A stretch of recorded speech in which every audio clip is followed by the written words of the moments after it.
हाय दोस्तों, नमस्कार। कैसे हैं आप लोग? आशा करता हूँ आप और आपका परिवार बढ़िया होगा। आज हम एक कंपनी का रिजल्ट डिस्कस करेंगे और उसके बारे में समझेंगे। और कंपनी जो है गोल्ड में काम करती है, जो गोल्ड का सेक्टर है उसमें काम करती है। और उसके बारे में बात करेंगे, उसका रिजल्ट किस प्रकार का, मैनेजमेंट का गाइडेंस क्या है और उसका जो बिजनेस मॉडल है वो क्या है, किस प्रकार से काम करती है। और यदि हमारे कोई इन्वेस्टर्स उसमें निवेश करना चाहते हैं तो उनके लिए क्या संभावनाएं उसमें बनती हैं। तो इन सारी चीज़ों पर डिस्कस करेंगे। और उससे पहले बात शुरू करें, मेरा डिस्क्लेमर रहता है, मैं किसी स्टॉक को बाय और सेल करने की रिकमेंडेशन नहीं देता हूँ, क्योंकि मैं सीबी रजिस्टर्ड नहीं हूँ, इसलिए मैं ये काम नहीं कर सकता। दूसरा, मैं आपसे भी निवेदन करता हूँ कि आप कोई भी स्टॉक बाय और सेल करें तो उसमें खुद का कन्विक्शन बहुत आवश्यक है। जब आपको खुद का कन्विक्शन आ जाए, चीज़ें सीख जाए, तब आपको करना चाहिए। मेरे कहने से, किसी अन्य इन्फ्लुएंसर के कहने से आपको स्टॉक को बाय और सेल नहीं करना। ये सावधानी पूर्वक काम करें। इक्विटी बहुत ही रिस्की काम होता है और लगता है कि लोग बहुत सारा पैसा बनाते हैं, वो सही है। जो ट्रेंड होते हैं, स्किल्ड होते हैं, इनकी साइकोलॉजी सेट होती है, कॉमन सेंस होता है और वो लोग पैसा बनाते हैं, कोई दिक्कत नहीं। लेकिन ये मेरा दावा है कि यदि आप सही से काम करेंगे, चीज़ें सीखेंगे और इसको टाइम देंगे, तो आने वाले समय में आप इतना पैसा बनाएंगे जितना लोग बनाते हैं उससे ज़्यादा बनाएंगे। उस जो लोगों से कॉन्फिडेंस आता है, आपका कॉन्फिडेंस उससे ज़्यादा बड़ा हो जाएगा। जब हम स्वयं से काम करते हैं तो स्वयं का कॉन्फिडेंस बहुत ज़्यादा वैल्यूबल होता है। जब हमें स्वयं में कॉन्फिडेंस आ जाता है कि हमें कंपनी ट्रैक करना आ जाता है और कंपनी की परफॉर्मेंस देखना आ जाता है, उसका बिजनेस मॉडल पढ़ना आ जाता है, तो हम इसे कॉन्फिडेंस के साथ अपने डीमेट अकाउंट में कंपनियों को अंदर और बाहर करते रहते हैं। भाई, जो बढ़िया काम करे वो अंदर, जो खराब काम करे वो नीचे आइए। तो ये सीखने का, लर्निंग का प्रोसेस होना चाहिए और आपको अपने अंदर कॉमन सेंस, साइकोलॉजिकल, अपनी आंखें और हार्ट भी ट्रेंड करना पड़ेगा और अपनी साइकोलॉजी को चेंज करना पड़ेगा। जब चेंज कर लेंगे तो आप मार्केट से बहुत सारा पैसा कमाएंगे, कोई आपको पीछे नहीं छोड़ सकता। और जो मार्केट में बहुत सारे इन्फ्लुएंसर हैं, उनकी बातों पर ध्यान देने की ज़रूरत नहीं और ना ही किसी के उसमें, स्वयं में काम करिए। इसमें किसी को दिखावे की ज़रूरत नहीं होती। आपके पास इंटरनेट का कनेक्शन होना चाहिए, मोबाइल होना चाहिए, लैपटॉप होना चाहिए, उस पर काम करिए। अपने घर में बैठ के काम करिए, रिलैक्स होकर काम करिए, कोई दिक्कत नहीं। और तो मेरा वीडियो सभी के लिए रहता है। जो लोग बिजनेसमैन हैं वो भी कर सकते हैं, जो सर्विस में है वो भी कर सकते हैं। और ऐसा कोई रॉकेट साइंस नहीं रहता है। ट्रेडिंग मैं सिखाता नहीं हूँ।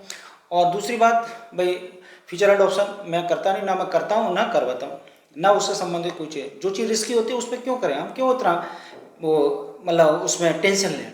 ज़िंदगी बहुत मूल्यवान है, टेंशन लेने का नहीं। बस जो काम इजी गोइंग हो सकता है, मतलब खुद से मेहनत करके खुद से हो सकता है, जिसमें रिस्क, टेंशन ना हो, एजिटेशन ना हो, किसी प्रकार का मतलब हेडक ना हो, वो काम करना चाहिए। तो देखिए, जो एक्टिव इन्वेस्टिंग है और निवेश है वो रिलैक्स वाला काम है। आप जब सीख जाते हैं चीज़ें तो रिलैक्स होकर काम करिए और मस्त रहिए, बहुत सारा पैसा बनाइए। आपकी लाइफ में बहुत सारा चीज़ें चेंज हो जाएंगी। बस थोड़ा टाइम देने की ज़रूरत है, थोड़ा सीखने की ज़रूरत है, थोड़ा मेहनत करने की ज़रूरत है। तो आज मेरा ये वीडियो उसी का पार्ट रहता है। आपको मेरा काम रहता है एज ए एडुकेटर कि आप एक्टिव इन्वेस्टर बने और अपने आप से काम करें, जिससे कि आपकी लाइफ बेटर हो सके। मेरा काम सीधा मैं बता दूं आपको। देखिए, कहावत है ना, पुछली, किसी को मछली पकड़ के देना नहीं चाहिए, उसे मछली पकड़ना सिखाना चाहिए। कहने का मतलब, आप खुद से काम करिए, उससे पैसा जनरेट करिए। उसमें जो आपको मज़ा आएगा, वो कॉन्फिडेंस आएगा, उसका कोई मूल्य नहीं है। और वो खुशी आप किसी के साथ शेयर नहीं कर सकते, वो तो अंदर ही आप फील कर सकते हैं। क्योंकि मैं भी मार्केट में बहुत दिन रहा और जब चीज़ें मुझे नहीं आती मैं काफ़ी परेशान रहता था। तो अब धीरे धीरे मैंने चीज़ें सीखी, मार्केट ने मुझे सिखाया और बहुत सारे यूट्यूब पे बहुत सारे ऐसे लोग हैं सोसाइटी में जो बढ़िया काम करते हैं और बढ़िया चीज़ें सिखाते हैं। और तो हम सब लोग सबसे सीखते हैं और बुक्स भी बढ़िया चीज़ें। एनएससी पे बहुत सारा ऐसा मटेरियल पड़ा है, बस उसमें से सही चीज़ छांटना बहुत आवश्यक होता है। और जो स्टॉक है, उसकी चाल है कंपनी की, उससे मैच करना होता है कि क्या वो बातें सही बैठती हैं। तो जो चीज़ें सही बैठती हैं, जो वास्तव में यूनिवर्सल है, वो सही में काम करती हैं। हमेशा कोई ऐसा नहीं है, इंडिकेटर नहीं है कि जो अभी काम करेगा 6 महीने बाद काम नहीं करेगा, ऐसा नहीं है। जो मैं चीज़ें डिस्कस करता हूँ और जो एक्टिव इन्वेस्टिंग का जो पार्ट है, वो चीज़ें फॉर एवर काम करती हैं। चाहे इंडिया के मार्केट में काम करिए, चाहे अमेरिका के मार्केट में काम करिए, चाहे दुनिया के किसी भी इक्विटी मार्केट में काम करिए, वो सब में काम करता है, इसमें कोई प्रॉब्लम नहीं आती। तो एक कंपनी है जिसका नाम है उत्सव सीजी गोल्ड ज्वेलरी लिमिटेड। इसका नाम मैं जो थंबनेल डालूंगा उस पर लिख दूंगा, और जिससे कि आपको चीज़ें समझ आए, क्लियर हो, अगर सर्च करने में कोई दिक्कत ना हो। तो उत्सव सीजी गोल्ड ज्वेलरी लिमिटेड इसका नाम। देखिए, उत्सव जो कंपनी है ही है और ये गोल्ड का बिजनेस करती है। ये दूसरी बात बताएं, ये B2B बिजनेस में काम करती है। मैं आपको अपने कई वीडियो में बता सकता हूँ, वो 3 प्रकार की कंपनियाँ होती हैं। कुछ कंपनियाँ B2C काम करती हैं, B2C का मतलब बिजनेस टू कंज्यूमर, कंज्यूमर को माल बेचती हैं। कुछ कंपनियां जो होती हैं बिजनेस टू बिजनेस, जैसे ये है उत्सव, बिजनेस टू बिजनेस मतलब एक बिजनेस दूसरे बिजनेस के साथ बिजनेस करता है, उसको माल बेचते, कस्टमर को डायरेक्ट माल नहीं देते। तो इसी प्रकार का मॉडल है इनका, B2B बिजनेस मॉडल है इनका। तीसरी कंपनियां होती हैं B2G, जो बिजनेस गवर्नमेंट के साथ करती हैं, मतलब प्रोडक्शन करती हैं और माल किसको बेचती हैं, मतलब गवर्नमेंट को, और गवर्नमेंट से पैसा आता है। तो ये 3 प्रकार की कंपनियां होती हैं। तो हम जो दूसरे प्रकार की कंपनी है B2B, ये कंपनी उस प्रकार की है। तो ये, और दूसरा गोल्ड का इनका बिजनेस है। अब बात करेंगे कि गोल्ड में जो कंपनियां B2B कैसे कर रही हैं। देखिए एक चीज़ है, कंपनियां 2 प्रकार की, एक B2C कंपनियां भी होती हैं ज्वेलरी में। जैसे मान चलिए उन्होंने माल अपने वहाँ से बनाया या अपने उसमें रखा स्टोर में और कंज्यूमर को बेचा, तो वो कंपनी किस प्रकार की, वो बिजनेस कैसा हुआ, B2C। अब ये क्या करते हैं, देखिए जितनी भी कंपनियां हैं जो कि गोल्ड सेक्टर में काम कर रही हैं, मतलब जो बड़ी बड़ी कंपनियां हैं उनका खुद का मैन्युफैक्चरिंग हो सकता है, और जो छोटी कंपनियां हैं जिनके पास लैब नहीं है, मतलब मैन्युफैक्चरिंग करने के लिए, मतलब जो ज्वेलरी आती है, आपने देखा होगा ज्वेलरी, कोई जो सोना होता है या बिस्किट होता है वो थोड़ी ज्वेलरी में होती है, उसको एक बुलियन होता है, बुलियन समझते हो ना, जो सोने का एक रॉ मटेरियल होता है, हार्ड मटेरियल होता है, जो 24 कैरेट में होता है, और उसको एक लैम्प में जाके उसको डिज़ाइनदार मतलब ज्वेलरी बनाई जाती है, उसकी मैन्युफैक्चरिंग की जाती है, उसमें बहुत सारे डिज़ाइन डाले जाते हैं। तो ये उत्सव CG गोल्ड है, ये यही काम करती है, भला इनकी अपनी लेबोरेटरी है, उसमें जितने आभूषण होते हैं ऑर्डर पे, जो बाकी और कंपनियां हैं जो B2C काम करती हैं, मतलब कस्टमर को माल बेचती हैं, उनके ऑर्डर पे ये ज्वेलरी बना के देते हैं इनको। इसमें एक कंपनी और है, स्काई गोल्ड भी काम करती है। और तो ये कंपनी स्काई गोल्ड से कंपैरिजन करें तो इस बार जो इनका Q2 का रिजल्ट आया है, इसने स्काई गोल्ड को पीछे छोड़ दिया और उस सब उससे आगे निकल गई है, मतलब जो पेस ऑफ सेल्स ग्रोथ है। तो ये इसका बिजनेस है। बात बिजनेस क्लियर हो गया होगा आपको कि जितनी B2C कंपनियां हैं जो मार्केट में ज्वेलरी बेचती हैं, उनके ऑर्डर पर ये ज्वेलरी बनाती हैं। इनका सीधा मतलब है जो सोना है वो खरीद के बुलियन जो कंपनी है B2C काम करती हैं वो उनको देती हैं, और वो अपने लैब में उस ज्वेलरी को तैयार करती हैं, उसके अनुसार जो उनका कॉन्ट्रैक्ट होता है, और वो वहाँ से माल बना के किसको, उन कंपनियों को देती हैं। तो ये कंपनी का बिजनेस है, इसमें समझ रहे हैं। दूसरी एक इसमें CZ जो नाम जुड़ा हुआ है, उसमें आपने सुना होगा जो आर्टिफिशियल डायमंड्स होते हैं या जो रतन होते हैं, या तो वो उसके साथ भी ज्वेलरी को बनाया जाता है। तो इस प्रकार की ज्वेलरी उसमें ऐड कर रखा है। तो गोल्ड के, प्योर गोल्ड की ज्वेलरी होती है, और उसमें जो नकली जो आर्टिफिशियल डायमंड होता है उसको भी उसमें जोड़ा जाता है। इसका जो फुल फॉर्म है, इसका क्यूबिक जिरकोनिया नाम है, इसका क्यूबिक जिरकोनिया, CZ का नाम, तो इसलिए इसको उत्सव CZ गोल्ड ज्वेलरी नाम दिया गया। तो इसमें एक चीज़ और है, वैल्यू एडिशन है इनके साथ साथ, मतलब ज्वेलरी बनाते हैं। एक चीज़ और बढ़िया है इनकी, जैसे इस समय सोने के दाम बहुत तेज़ी के साथ बढ़ रहे हैं, तो ज़्यादातर जो कंपनियां हैं भाई शहर जो हमारे भाई जो टॉप लेवल की सिटी है, जैसे टायर 1 के, टायर 2, टायर 3, तो बड़े बड़े लोग रहते हैं जो छोटे टायर में जाएंगे, सिटी में जाएंगे आप, तो वहाँ लोग मतलब ज़्यादा पैसा ना हो, तो वो एक मिडिल क्लास व्यक्ति भी अगर ज्वेलरी खरीदना चाहता है तो उसको लाइट ज्वेलरी की आवश्यकता होती है। तो ये लाइट ज्वेलरी इनके ऑर्डर पे बनाते हैं कंपनियों के। तो जैसे जैसे सोना महंगा होगा उसमें लाइट ज्वेलरी की डिमांड बढ़ेगी। और आजकल हम बात करें क्यूबिक जिरकोनिया, इसका इस्तेमाल ज़्यादा बढ़ गया। आर्टिफिशियल जो डायमंड है या और भी रत्न है उनका इस्तेमाल इसमें होता है ज्वेलरी के साथ, क्योंकि उससे ज्वेलरी जो होती है और आकर्षक और अट्रैक्टिव हो जाती है। तो ये इस प्रकार का काम करती है।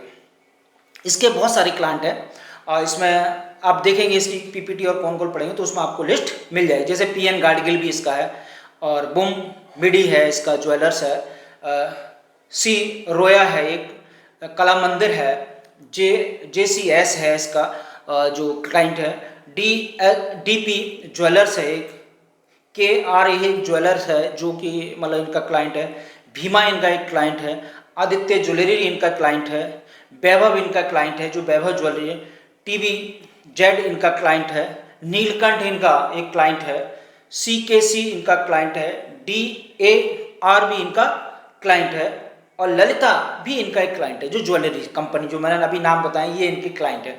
एक आध क्लाइंट देखिए आगे पीछे होते रहते हैं, और देखिए ऑर्डर आते हैं और भी ज्वेलरी को आते हैं तो वो भी डिमांड करते हैं। और जो हमारे अनऑर्गेनाइज सेक्टर में भी जो ज्वेलर्स होते हैं वो भी भाई मैन्युफैक्चरिंग तो करवाते ही, तो वो अलग मैटर है। लेकिन जो इनके सर्टिफाई ऑर्गेनाइज सेक्टर की बात करें तो सर्टिफाई इनकी ऑर्गेनाइज जो क्लाइंट है, जो ज्वेलरी सेक्टर में है, जो B2C कंपनियां काम कर रही हैं कस्टमर के साथ, उनके लिए ज्वेलरी बना के ये देते हैं। मेन काम इनका ये बिजनेस आपको समझ में आ गया होगा। और आर्टिफिशियल जो मैंने आपको बताया, जो इनका क्यूबिक जिरकोनिया है, जो आर्टिफिशियल इनमें डायमंड है, इसका इस्तेमाल ये करते हैं, इसमें बना के देते हैं। तो इनका इसमें स्पेशलाइजेशन, तो स्पेशलाइजेशन के बाद तो एक तो ये डिजाइनिंग करते हैं। अगर इनकी स्पेशलाइजेशन की बात करें, दूसरी एक तो बात करें अबाउट द कंपनी, तो 2007 में इसका एस्टेब्लिशमेंट हुआ। मुंबई में इसका हेड ऑफिस है और इसका एक ऑफिस है और 2 इसके यूनिट है जहाँ मैन्युफैक्चरिंग होती है। अब देखिए वैसी फैक्ट्रियों की जरूरत तो होती नहीं बड़ी बड़ी, क्योंकि सोने का कारोबार है, तो वो एक मतलब ज़्यादा तो मतलब बहुत ज़्यादा एरिया की जरूरत तो नहीं होती इसमें। तो जिस प्रकार की आवश्यकता है वो इनके पास पर्याप्त है। दूसरी बात करें, इनका पूरे इंडिया में 23 स्टेट के में इनका बिजनेस है, माने इनके जो क्लाइंट है, मतलब इंडिया में अगर देखें तो भाई कुल मिला के पैन इंडिया की बात करें तो 23 स्टेट्स में, यूनियन टेरिटरी को मिला लें तो 23 स्टेट में, तो काफ़ी इनका एरिया कवर कर रखा है इन्होंने। इसके अलावा अगर हम बात करें इनकी जो स्पेशलाइजेशन है क्या क्या, तो डिजाइनिंग, जो नंबर ऑफ वैरायटी होती है जो आपको डिजाइनिंग मिलेंगी, आपको आप ज्वेलरी किसी में जाते हैं भाई बहुत सारी डिज़ाइन होती है, जो हमारी महिलाएं होती हैं उनको डिज़ाइनिंग में बड़ा शौक होता है, तो डिज़ाइनिंग इनके पास है। मैन्युफैक्चरिंग करना इनका स्पेशलाइजेशन है, बढ़िया से मैन्युफैक्चरिंग करना। होलसेलिंग की बात करें तो होलसेल में बना के देते हैं। और इसके अलावा एक्सपोर्ट की भी बात करते हैं, क्या कर रहे हैं, जो एक्सपोर्ट है दूसरे कंट्रीज को भी मिला के माल देते हैं। और इसमें ज्वेलरी और जो गोल्ड है, इन डायमंड का भी मैन्युफैक्चरिंग करते हैं, जो कि एक्सपोर्ट करते हैं। और ये एक्सपेंशन की भी बात करें, जो UAE है उसमें भी एक्सपोर्ट की बात करें तो आगे हम बताएंगे इसमें, तो आप इसमें देखेंगे। दूसरी बात करें, इनका जो इनका लैब है उसमें कम से कम इनके पास 70,000 के लगभग इनके क्या है, इनके पास डिजाइन्स हैं जो जिसमें ज्वेलरी बन सकती है। तो जिस प्रकार के जो कस्टमर चाहता है, जो इनका क्लाइंट चाहता है, उस प्रकार के वो लैब में मतलब जो दिखाते हैं डिजाइन, उस प्रकार के डिजाइन सेलेक्ट कर ले और उसके एज पर ये डिजाइन बना दे। तो ये भी एक बड़ी बात होती है कि अगर किसी कंपनी पर जो डिजाइन है जिसमें मैन्युफैक्चरिंग हो, 70,000 के लगभग इनकी लाइब्रेरी में क्या है, डिजाइन है। और तो ये काफ़ी अपॉर्चुनिटी रहती है, अगर जितने डिज़ाइन जिसके पास होंगे तो जो B2C जो कंपनियां काम करती हैं वो अपने बढ़िया बढ़िया डिज़ाइन जिस प्रकार के कस्टमर की डिमांड होती है उसके एज पर मतलब उसके अकॉर्डिंग उसको मैन्युफैक्चरिंग करवाते हैं, वो मार्केट में बेचते हैं। तो कस्टमर जो B2C वाले इनकी कंपनियां, उनको कहीं जाने की जरूरत भी नहीं पड़ती। और तो ये इस प्रकार का काम करते हैं। दूसरी बात करें, इनका जो मैन्युफैक्चरिंग है, 2 प्लांट्स हैं, उनमें ये जो कितना यूटिलाइजेशन कर रहे हैं अपने जो संसाधन है उसकी अगर बात है तो 67% इन्होंने अपना मैक्सिमम यूटिलाइजेशन कर रखा है, मतलब अभी भी गुंजाइश है। तो कहने का मतलब मैक्सिमम 50% से ज़्यादा 67% ये क्या कर रहे हैं, अपना मैक्सिमम यूटिलाइजेशन कर रहे हैं इसका मैन्युफैक्चरिंग का, तो ये बढ़िया बात है। और जो उनकी ऑन कैपेसिटी है उसको उन्होंने बढ़ा रखा है, मैन्युफैक्चरिंग और लगातार जारी है। कैपेस की बात करें तो ब्राउन फील्ड कैपेस कर सकते हैं ये, क्योंकि जब अगर डिमांड होगी, ऑर्डर ज़्यादा आएंगे तो ब्राउन फील्ड मैन्युफैक्चरिंग करने की आवश्यकता होती है, लेकिन अभी इसका मैक्सिमम यूटिलाइजेशन अभी करना इनको बाकी है। दूसरी बात करें, इनका जो टर्नओवर है, टर्नओवर का मतलब इनकी जो कैपेसिटी है अभी भी क्या 1500 किलो सोने के जो आभूषण बनाने के एनुअल इनकी कैपेसिटी है, मतलब 15 किलो सोने के आभूषण ये पर ईयर बना सकते हैं, इनकी कैपेसिटी है।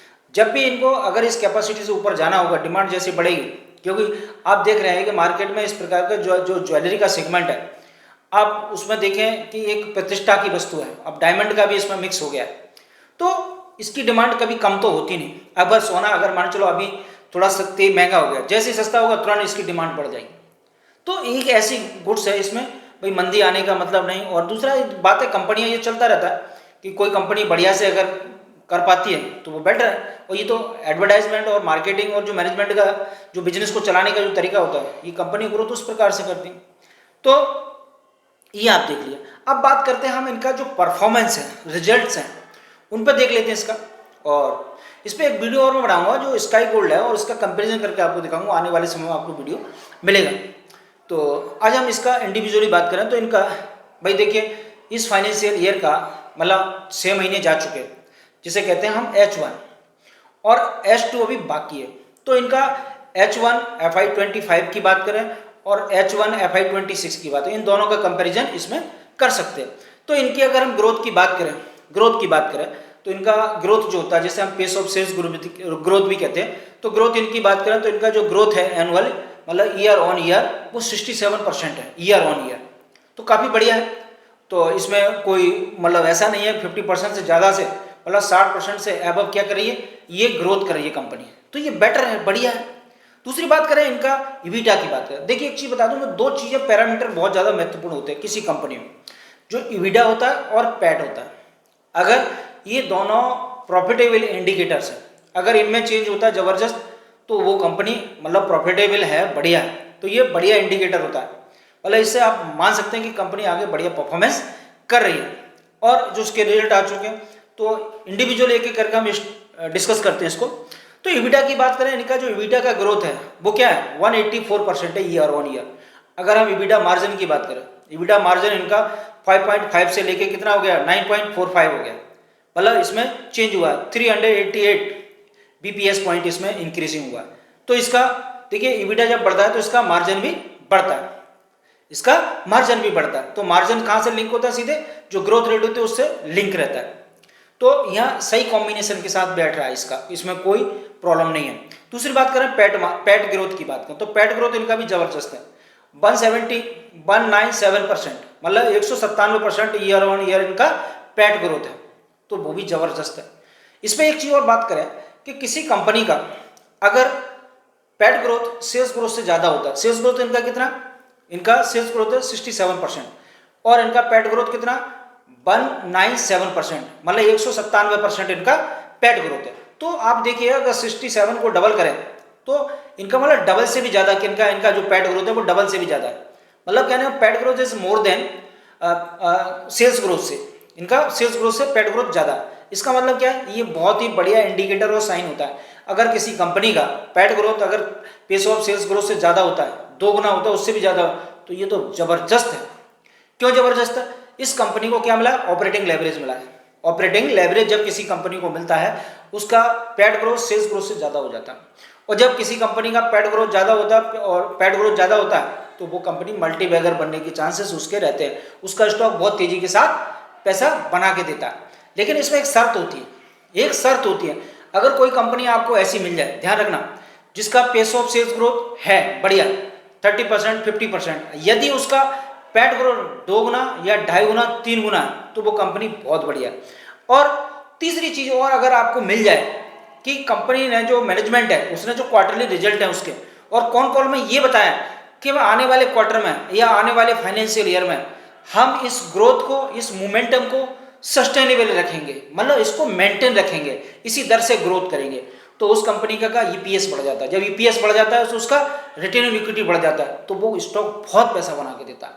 आप सोच नहीं सकते इतना पैसा बना के देता वो, अगर उसे मैनेजमेंट का सपोर्ट मिल जाए, मैनेजमेंट के गाइडेंस में, अगर वो ये कह दे मैनेजमेंट या कहता है, वैसे तो देखिए जो कंपनियां इस प्रकार का काम करती हैं अगर कोई प्रॉब्लम नहीं तो मैनेजमेंट का गाइडेंस पॉजिटिव रहता है। इनका मैनेजमेंट का गाइडेंस मतलब बिल्कुल क्लियर है, मतलब जिस दर से वो ग्रोथ कर रहे हैं उसको मेंटेन रखेंगे इसको, तो ये इन्होंने कहा है। तो ये बात क्लियर हो गई, अगर पैट ग्रोथ जो मेन जो ग्रोथ है पेस ऑफ सेल्स ग्रोथ उससे ज्यादा है तो उस कंपनी को ऑपरेटिंग लेवरेज मिला है, और मैनेजमेंट भी कह रहा है कि हम इस ग्रोथ को आगे मेंटेन रखेंगे, तो ये सोने पे सुहागा है। अब मैं एक चीज बता दूं, ऑपरेटिंग लेवरेज होता क्या है, इसको समझना बहुत जरूरी था। भाई किसी कंपनी को, जैसे हमारे 2 यूनिट है और ये 67% अपना यूटिलाइजेशन कर रहे हैं, तो मैक्सिमम यूटिलाइजेशन है, अब उसमें वो लेबर है, वही मशीन है, वो उससे और ज्यादा उत्पादन करते हैं, मतलब 1500 किलो सोने का इनका उत्पादन करने का टर्नओवर 1 साल का कर सकते हैं।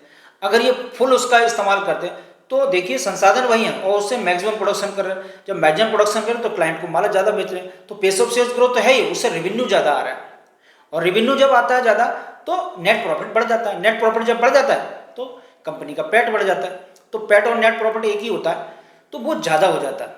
तो जब वो ज्यादा हो जाता है तो इसका मतलब जो सेल्स ग्रोथ है और जो पैट ग्रोथ है उसमें डिफरेंस हो जाता है, मतलब कहने का मतलब पैट ग्रोथ मैक्सिमम हो जाता है, मतलब किससे, अपनी सेल्स ग्रोथ से, तो ये जबरदस्त होता है।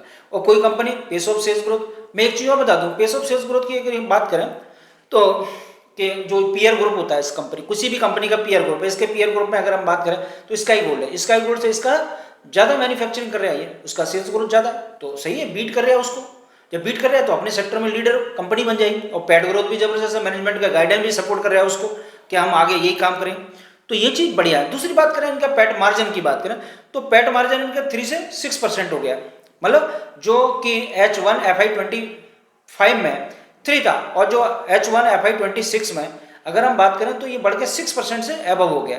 तो पैट मार्जिन भी इनका जबरदस्त है, कोई इसमें दिक्कत नहीं। तो ईपीएस की अगर हम बात करें तो ईपीएस अर्निंग पर शेयर जो होता है वो भी बड़ा मूल्यवान होता है। उससे ये पता चलता है, उससे देखिए ऐसा है, प्राइस टू अर्निंग रेशियो जो होता है, पीई जिसे कहते हैं, उसका वैल्यूएशन का मतलब डिसाइड होता है इससे आने वाले समय में। एक चीज़ बता दो, प्राइस टू अर्निंग रेशियो जो होता है वो हर 3 महीने बाद चेंज होता है। जब क्वार्टर के रिजल्ट आते हैं तब वो उसका रीवैल्यूएशन होता है, ये ध्यान रखना। जैसे कंपनी के प्राइस तो डेली ऊपर नीचे होते रहते हैं, लेकिन प्राइस टू अर्निंग रेशियो नहीं चेंज होता है। इसके ईपीएस की बात करें तो इसका ईपीएस H1 FY25 में 5.41% था, और अब ये जो H1 है FY26 में अगर इसका देखेंगे ईपीएस का 12.9% हो गया, तो मतलब 30% के लगभग है। तो ये बढ़िया, सो फॉर गुड है, तो इसमें कोई दिक्कत नहीं है, बढ़िया। अब दूसरी बात करते हैं मैनेजमेंट का जो है जो गाइडेंस है वो भी बढ़िया है, पॉजिटिव है। वो कह रहे हैं कि जो आने वाले समय हम जो ग्रोथ है हम उसको अपने हिसाब से सस्टेनेबल जो चीज़ आई है उसको मेंटेन रखें। दूसरी बात बताएं, अगर आपको ये सारी चीज़ें पता होनी चाहिए, क्यों होनी चाहिए? देखिए मैं आपको बताता हूँ अपने हर वीडियो में कि आपको कंपनी का लेटेस्ट कॉर्पोरेट डॉक्यूमेंट पढ़ना चाहिए। जैसे मैं जो बात बता रहा हूँ वो पब्लिक डोमेन में जो चीज़ें मैं उनको एनालाइज करता हूँ रिसर्च करके एज ए एडुकेटर, लेकिन मैं चाहता हूँ कि आप भी अपने आप से करो। तो मैं आपको हर वीडियो में बताता हूँ, अपने सीधे गूगल में जाइए, गूगल में स्क्रीनर टाइप करिए, स्क्रीनर में कंपनी का नाम टाइप कर दीजिए, जैसे उत्सव गोल्ड का, वहाँ कंपनी खुल जाएगी। राइट हैंड में उसका पीपीटी और कौन कॉल आ जाएगा, और लेफ्ट हैंड में उसका आपका भाई कंपनी का एनुअल रिपोर्ट है। लेकिन ज़्यादा चीज़ें पढ़ने की जरूरत नहीं है, पीपीटी और कौन कॉल पढ़ने की जरूरत होती है। और अगर बिजनेस मॉडल समझना हो, कंपनी किस प्रकार से काम करे, तो उसका एनुअल रिपोर्ट में पढ़ लीजिए अबाउट द कंपनी, तो उससे आपको पता चल जाता है। तो इसमें सारा डेटा मिलता है। तो जो पीपीटी होता है उसमें क्वांटिटेटिव डेटा होता है, जैसे मैथमेटिकल फिगर है या डायग्राम है, चार्ट है, वो सारे मिलेंगे आपको, इंटर रिलेटेड करके दिखाते हैं, बढ़िया से प्रेजेंटेशन होता है, जिससे कि एक आम इन्वेस्टर को चीज़ें समझ आ जाए। दूसरी बात आती है कॉन कॉल में। कॉन कॉल में जाएंगे तो उसमें क्वेश्चन और सवाल भी होते हैं, और मैनेजमेंट अपनी कमेंट्री में बताता है कि हम आने वाले समय में ये काम करेंगे, तो वहाँ से आपको क्लियर विजन मिल जाता है। और एक चीज़ बता दें आपको, अगर कोई मैनेजमेंट है दाएं बाएं की बात कर रहा है कि आने वाले कंपटीशन बहुत है और ये समस्या हो रही है, कस्टमर आ नहीं रहा है, और इस प्रकार की सरकार की पॉलिसी नहीं है फेवर में, और पूरे अंतर्राष्ट्रीय मार्केट में इस प्रकार का प्रॉब्लम चले, तो ये समझ लीजिए वो मैनेजमेंट आपको गुमराह करने की कोशिश कर रहा है। जैसे ही आपको ये बातें पता चले वहाँ से कट होना चाहिए। तो अगर ये कॉन कॉल में पढ़ना बहुत जरूरी होता है, किसी कंपनी में निवेश करने से पहले हमें पीपीटी और कॉन कॉल पढ़ लेना चाहिए। तो ये बात क्लियर होगी, तो वहाँ आपको ये डेटा मिल जाएगा। दूसरी एक चीज़ और बता दें आपको, जो कंपनी का जो मॉडल है, बिजनेस मॉडल, एक शॉर्ट मॉडल होता है, उस पर ये काम करते हैं। शॉर्ट का मतलब होता है SWOT, ये 4 शब्द होते हैं, इसका एक मॉडल होता है बिजनेस का, उस पर काम करते हैं। तो इसमें होते क्या, S का मतलब होता है स्ट्रेंथ, और W का मतलब होता है वीकनेस। ये वीकनेस और स्ट्रेंथ जो इंटरनल पार्ट होते हैं किसी कंपनी के, और अपॉर्चुनिटी एंड थ्रेट जो O और T से आते हैं, ये एक्सटर्नल पार्ट होते हैं। ध्यान रखना इस बात का। मैं आपको इसलिए बता दूं कि कंपनी किस प्रकार किस मॉडल पे काम कर रही है, क्योंकि बहुत सारे मॉडल होते हैं, बाकी तो भाई कंपनी किस मॉडल को अपनाती है। तो इसमें देखिए मैं आपको बता दूं, स्ट्रेंथ और वीकनेस जो इनका इंटरनल पार्ट है, और अपॉर्चुनिटी एंड थ्रेट जो एक्सटर्नल पार्ट है। तो हम इसका डिस्कस देख लेते हैं। इन्होंने जो मॉडल में डिस्कस कराया, जो मैनेजमेंट का गाइडेंस है, वो इसी के आधार पर। तो अगर हम बात करें कि स्ट्रेंथ की बात करें, तो स्ट्रेंथ में अगर आप देखेंगे तो ये क्या कर रहे हैं भाई, एक तो वैल्यू एडिशन कर रहे हैं स्ट्रेंथ में, अपना जो CZ का इस्तेमाल करके, उनके पास डिज़ाइन है बहुत ज़्यादा, और उसी मतलब उससे ये बना रहे हैं। दूसरी बात कर रहे हैं कि जो कॉस्ट कंट्रोल की बात कर रहे हैं, क्या कर रहे हैं, कॉस्ट कंट्रोल। देखिए किसी बिजनेस में अगर कॉस्ट नहीं बढ़ती है, उसी फिक्स कॉस्ट है और उसी पर प्रोडक्शन होता है, वेरिएबल कॉस्ट बढ़ती हो तो उस कंपनी को ऑपरेटिंग लेवरेज मिलता है। तो ये इसकी वजह से मिल रहा है, इन्होंने कॉस्ट कंट्रोल किया है। ये बात समझ आ गई। अब दूसरी बात आती है W से वीकनेस। इनकी वीकनेस क्या है इस कंपनी के? इनका वीकनेस का मतलब है इनका जो 50% जो रेवेन्यू आता है वो ओनली ऑन 10 कस्टमर से आता है। मतलब 10 इनके जो कस्टमर ऐसे हैं, जो क्लाइंट हैं, जिनसे इनकी बिजनेस कंपनी का 50% बिजनेस आता है। तो अगर इसमें कमी होती है तो काफ़ी दिक्कत हो सकती है। कहने का मतलब है यहाँ इनका ये वीकनेस वाला पॉइंट है। तो देखिए हमें कंपनी का सब पता होना चाहिए, लेकिन कंपनी को तभी तो हम कहते हैं ट्रैक करते रहना चाहिए। तो इनका 50% जो बिजनेस आता है, इनके जो 10 कस्टमर्स हैं उनसे आता है। दूसरी बात करें इनकी अपॉर्चुनिटी की, तो अपॉर्चुनिटी की अगर हम बात करें तो अपॉर्चुनिटी मार्केट में है इनके पास बहुत सारी।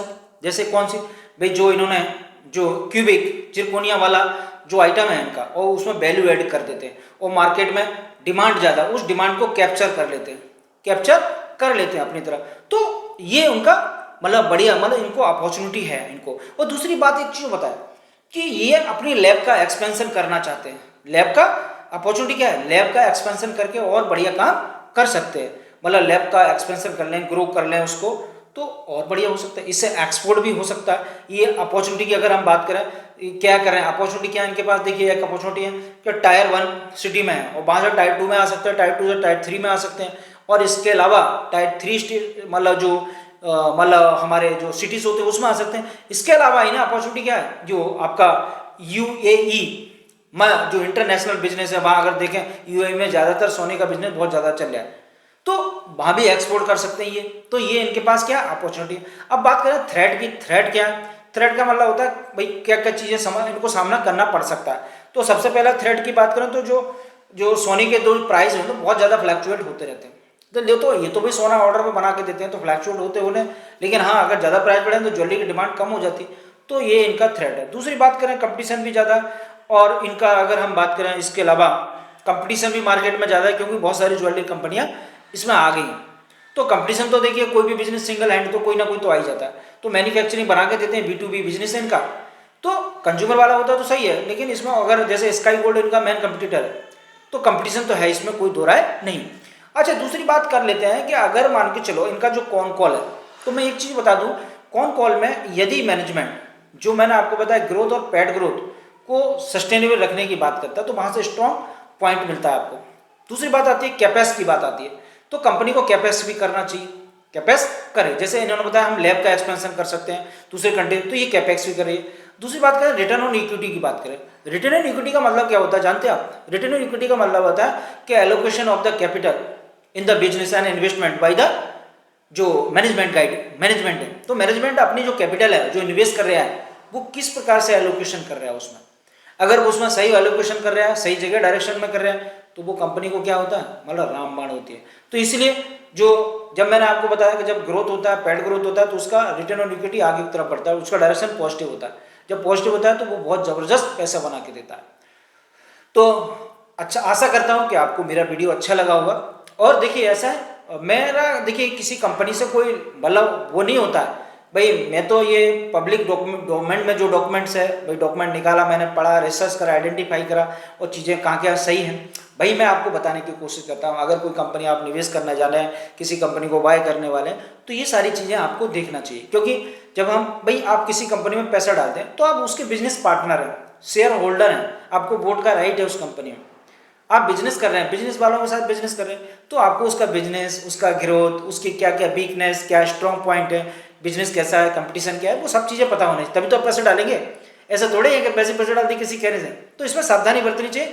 और जब चीज़ें आपको समझ में आए तो मैं वही बताने का प्रयास करता हूँ, मैं कोई अलग से अपनी तरफ से कोई चीज़ नहीं बताता, क्योंकि भाई मुझे कंपनी जो लिख के दे रही है कॉर्पोरेट डॉक्यूमेंट में, हम उसी को एनालिसिस करें, तो एज ए एडुकेटर मेरा यही काम, और मैं आपको सही चीज़ें सिखाने का प्रयास करता हूँ।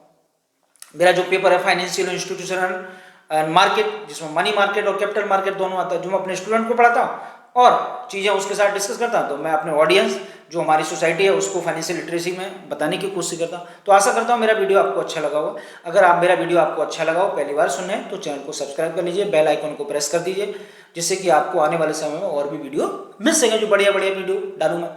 इसके अलावा आप भाई जो मेरा चैनल है उसको लाइक कर दीजिए, वीडियो को लाइक कर दीजिए, और अगर आपका कोई कमेंट है तो कमेंट भी कर सकते हैं। देखिए कमेंट की हमेशा गुंजाइश रहती है, अगर कोई सुधार की बात करते हैं तो वो भी आप बता सकते हैं मेरे को, तो और बेटर हो सकता है। हमेशा गुंजाइश सुधार की हमेशा रहती है। और मेरा फिर से डिस्क्लेमर है, मैं किसी स्टॉक को बाय और सेल करने का रिकमेंडेशन नहीं देता हूँ। तो चलिए इसी के साथ बात खत्म करते हैं। जय हिंद, जय भारत।